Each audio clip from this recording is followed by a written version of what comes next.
إذا مشاهدينا الكرام، مرحبا بكم في هذا البث مباشر من مدينه الدار البيضاء. حنا الان كنتواجدوا امام ولايه امن مدينه الدار البيضاء. في هذه اللحظات خرج المنشط مومو، ولأكيد انكم تبعتوا الاطوار الفضيحه اللي دارها بعد ما فبرك واحد الجريمه وهميه على الهواء. حنا كنا في الانتظار ديالو امام ولايه الامن ديال الدار البيضاء من الباب الرئيسي اللي هو في شارع الزرقطوني، ولكن هو ما قدرش يخرج، بقى كيتخبى، تخرج من الباب اللي ماشي رئيسي اللي ما تيخرجوش منه المواطنين. المهم راه خرج متخفيا باش ما تشدوش الكاميرات ديال الصحافه ديال شوف تيفي. بطبيعه الحال ان المغاربه كاملين تبعوا لافير اللي دار مومو على الهواء، انه فبرك واحد الجريمه وهميه، انه جاب واحد المواطن وعطاه كيعيط له في التليفون، شويه تيقول له حكا ما حكا راني تشفرت.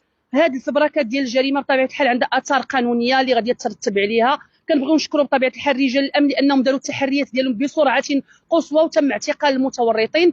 اليوم تم الاستماع للمنشط مومو بولايه امن الدار البيضاء، وراه تابع في حاله سراح، وغادي يكون التقديم ديالو ان شاء الله غدا، غالبا غادي يكون غدا امام انظار المحكمه الموقره من اجل البت في هذه القضيه. واكيد اننا ضد هذا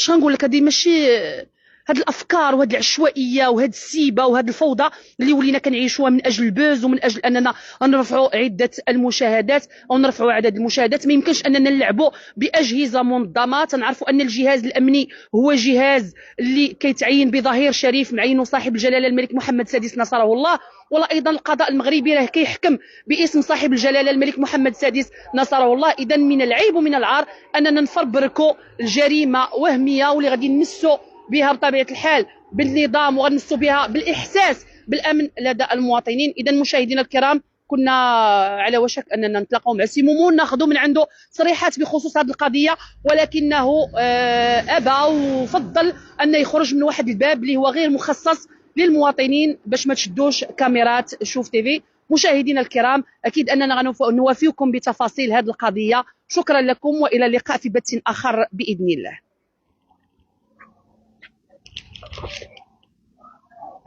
لأن مشاهدينا الكرام للأسف الشديد فضل سي مومو على أنه يخرج من أحد الأبواب اللي هي أبواب غير رئيسية، ونقولوا أنه هرب باش ما تلتقطوش كاميرات شوف تيفي. هرب بعد العملة اللي دارها واللي المغاربة كاملين استنكروها.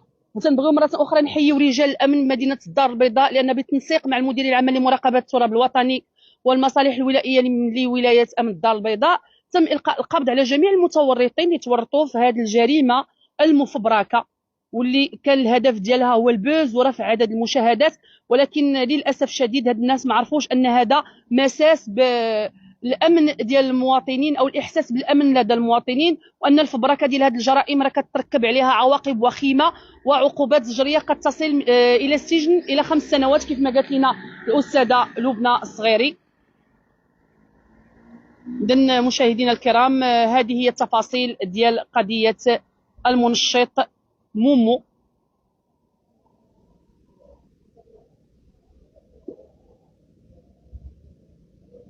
وياه عشنا وشفنا مذيع تيقلب على البوز بطريقة سلبية، بوز بالمساس بالأمن والإحساس بالأمن لدى المواطنين.